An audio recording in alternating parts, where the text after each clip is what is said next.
Well, first off, I want to thank you guys for being here, for coming out, everyone in attendance.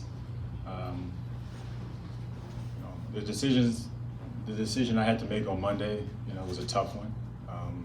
Not something I take lightly. Separating from Igor and deciding to take the franchise in a different direction, it was tough. But after evaluating everything, all of the different collective factors that I had to consider as we move into the offseason, as we plot a new beginning for the Suns franchise, I just thought it was in the best interest of the franchise to go in a different direction. And so I have a ton of respect for Igor. He's an extraordinary human being, a really good coach. The wins and losses this year, weren't the factor that I really focused on. It was just a collective set of issues that I thought we could improve on, and so as we move forward, I won't talk about those individual things, those singular issues. I'll talk more broadly about the direction of the Suns and where we go from here. So once again, I want to thank you guys for being here, and with that, I'll open it up for questions. Dave King, Bright Side of the Sun. Without getting into those specific issues, can you talk to us just about the timing of the move 2 weeks after the end of the season and after some other positions that had already been filled around the league? Well, it's not about what happens with the rest of the league. It's really being prudent in our evaluation. The knee-jerk reaction is to just say, okay, let's get a head start on what process. We wanted to make sure that we were thinking this thing through and really giving ourselves time to make the best decision for us. So there's really not a perfect time for tough decisions like this. I think the biggest thing I can say is that we recognize that we need to make a change, and I did it. James, Gina Mizell from The Athletic.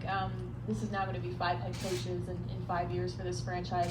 As a former player, how did you sort of balance the instability and maybe the desire for stability with needing to make a change? I know you know what that's like as a player to go through. I really do. And I will say that we may have 5 different coaches, but we're talking 5 different teams. This team is not the team that was coached by that first coach. And so I keep that in mind, but having stability for the sake of stability isn't something that we're into. So I just wanted to make sure as we plotted a new course for the franchise that we were able to reset and focus on our future stability. And that's with, a coach, with the staff that can really embody what we're looking for. A staff that will build championship habits that will, impact the attitudes of our players and create an environment where our young core of players can grow and excel. James Dwayne Rankin, Arizona Republic. 2-part question. One, obviously you love your 2-part questions, don't you? Well, hey man, I got to get them in where I can get them in. I may not get the mic right. No, but 2-part question. One, you talk. There you go, Greg. But one, you guys got a collective group with you. Bauer came in. Obviously got Brookstein and obviously Sarver. So my first part of the question is, how much input did Sarver have on the decision? And 2, second part, how comfortable are you feeling now in being in that charging role where this is on me, I'm making these decisions for this franchise? Well, to the first part, this is my decision. I take a lot of factors into consideration, but ultimately the job that I agreed to was to make decisions for the franchise. And so the decision with Igor was mine alone. And that's why it was a tough decision, because I truly do have a ton of respect for Igor. And then second, what was the second part of your question? Just the fact that being in that role now and having that authority to move forward with decisions and be like, okay, I'm the guy that's going to move this franchise forward. It's a responsibility, an opportunity I relish. I think that anytime you have a chance to really impact something, you really have to want to do it. And I want to be in this role, and I want to make the decisions that will lead this franchise in the right direction. And so I'm embracing that, and I'm looking forward to the challenge. Paul Richardson with the Sports Cave. I'm going to tag off his 2-part question. One, What, a 2-part? Yeah. Do you have someone in mind that you're targeting? And 2, after Hornacek and then Earl and now Igor, is it important to get a coach that already has a reputation or a coaching history as opposed to bringing in another first-year coach? Well, I'll start by saying with having a ton of respect for the candidates that will be in consideration, I won't go into who those people are, the characteristics that they must possess. I can speak to that. You know, we want a leader, someone that can relate to our players, someone that will challenge them, someone that will force them to thrive in a competitive environment. You know, our focus is to open it up to competition where guys have to earn their roles, where they have to prove it consistently on a day in and day out basis. They have to prove that they earn the right to wear the Suns jersey. So, and then what was the other part of the question? Is it important to hire a coach with coaching experience as opposed to another first-time coach? Well, I don't want to. You don't want to box yourself in. You know, of course, you know, having NBA experience as a head coach is gold. You want that. I mean, I think every team out there is looking for that, and that's it's definitely a characteristic and a trait that's appealing to us. But some of the game's best coaches were assistants who became head coaches. You know, I played for a couple, and you know, you just hope that you can find the right guy. So we're going to find the guy that possesses the right traits to lead this team, and we'll do a deep dive and an evaluation after that. James Greg Moore, Arizona Republic. This will be a one-part question.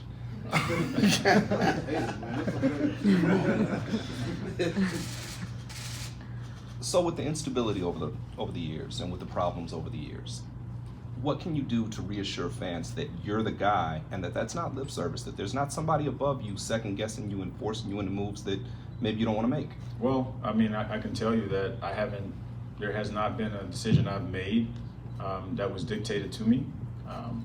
You know, I've always believed that I do what's right for the franchise, and I will continue to do that. And as far as stability, you know, it's going to be, you know, you guys will see. You know, the work will have to be there. I'll have to make the moves that give everyone confidence that stability is coming and that we can maintain it. But all you need to know is that is our goal. It's not as if we go into the season or into these decisions and say, let's make a decision that's going to create more chaos and instability. We're searching for the right mix of people, the right mix of players to, like I said, chart this new course, new direction for the Suns franchise. And so that's my promise. My promise is every decision that I make will be with stability in mind. James, Kellen Olson, Arizona Sports. With what Gina mentioned with 5 coaches in 5 years, are you worried about your ability to get your top head coaching targets with how short of a time frame some of these coaches have had? Well, if you look at our team, if you look at how we're positioned with our talent, with our cap space, with our flexibility, with another high draft pick, when you have Devin Booker and DeAndre Ayton as your anchors or your foundation of a team, I think that's appealing to any coach, anywhere. And now I want to talk about Jeff Bauer a little bit. What were the check boxes that he filled in that got him the job over the other candidates? What does he bring to the table that you really wanted? His unique experience across every facet of the organization. You know, Jeff's been a scout, he's been a coach, college coach, he's been a GM, he's been in personnel, he's been in operations. You know, he's had to make a lot of the decisions that I'll have to make moving forward. And so his track record and experience is something that I value, and he's a person I'll lean on heavily as we continue to rebuild this franchise and move us forward. When Igor was hired, he was highly touted for his player development skills. Are you still going to be looking for a similar type of coach with this young roster? I am. My approach to player development is one where the development has to translate. You know, so you can work on all of the skills, the individual skills, the group skills, but if they don't translate, then that's not development. So the coach that we have will be a guy that's on the floor. He'll be a guy that's intimately involved in crafting our player development plans, but he'll also be responsible for making sure that on the floor these skills translate. You talked throughout the season kind of about your plans for the summer. Now that you're in your spot officially, Jeff's on board, Trevor's still here, just has anything changed, or just can you sort of give some insight onto kind of your priorities now heading into the summer? No, our priorities are still the same. You know, we need to add guys in their prime. We need to raise the floor of our team, and you only do that with NBA players, not prospects, but NBA players. So we'll focus on acquiring those guys via all the channels we can. We'll look towards the draft and try to add a very good young player who we hoped we don't have to rely on for production, and then we'll continue to have that internal improvement and push our guys to be better next year than they were this past season. Coach, as far as the timetable, you've got obviously the lottery, the combine next month. What's the timetable on getting the coach in? You want someone in before that? I don't have an artificial timeline, but I do know we want to move swiftly, but we want to be thorough, and you know we won't rush it and try to squeeze a coach or fit a coach in a particular window. We'll take the time to find the right guy, and whenever that is, that's what it is. James, any concerns about the budget for the coach and then the coach's staff? No budget constraints or restraints or however you want to call it. We just want to get the best coach for this team, and we want the best staff. You know, this is important for us. Like, this is a very important time in the Suns franchise, and not once have I been limited in what I can do financially, and I don't see that changing. James, back to Igor. Obviously, could you discuss his relationship with the players? Because that's obviously a key element. You got a younger team that's trying to figure it out. You was around him and the team a lot. How would you rate his relationship with guys? He had a solid relationship with our guys. Like anything, you always want more. I'm pretty sure he can tell you he wanted more. But you know, the reality is our team, we shifted focus. You know, during his tenure, when he came in, we had Trevor Ariza, Ryan Anderson, you know, Tyson Chandler. We had a veteran team, and you know, you fast forward. Later, we're a team with 4 rookies in the rotation. And so it was just a different team for him. I think that he'll tell you, though, that he enjoyed his time here and that he grew as a coach. And I think the players would tell you that they have a ton of respect for him and what he was able to accomplish last year.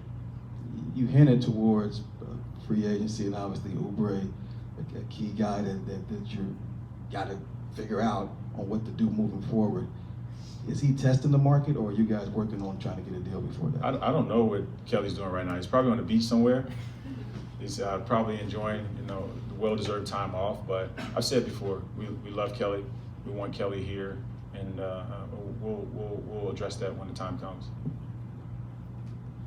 You mentioned how tough that making this decision was. Going through this process, is this the most challenging thing that you've had to deal with in your short time in a front office role so far? I mean, I think it is one of the most challenging, but you know, I came into this knowing that tough decisions would have to be made. I just wanted to make sure we were thorough, and I think we were. And so that makes it a lot easier to move forward and be confident that the direction that we're charting is the right direction for the franchise. James, a couple of months ago, you mentioned that if you had to put things in order of the most likely ways to improve the team this summer, you rank free agency first and draft second and trades third. Are those kind of in that same order still? Would you have draft number 1 now, or would you have No, it's number 1? still the same. You know, it's still the same. Like I said, I don't want our young draft picks to feel the pressure or feel like they have to impact winning for us. I want them to come in here and organically grow into really good NBA players. So I think the best way to improve our team in the short term as we prepare for the long-term growth of our guys is to have, you know, veteran guys, NBA players who can raise your floor.